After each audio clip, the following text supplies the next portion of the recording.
you touched on some of the benefits of nitric oxide. Can you go into a little bit more depth on what some of those benefits are and how they can benefit us?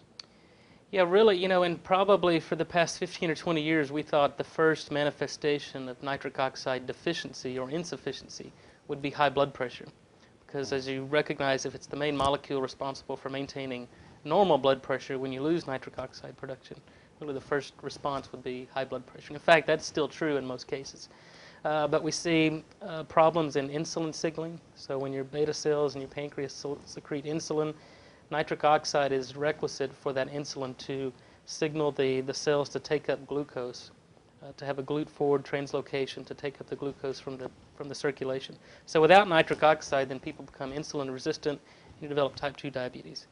But really probably the first manifestation of nitric oxide insufficiency, what we're finding is in erectile dysfunction.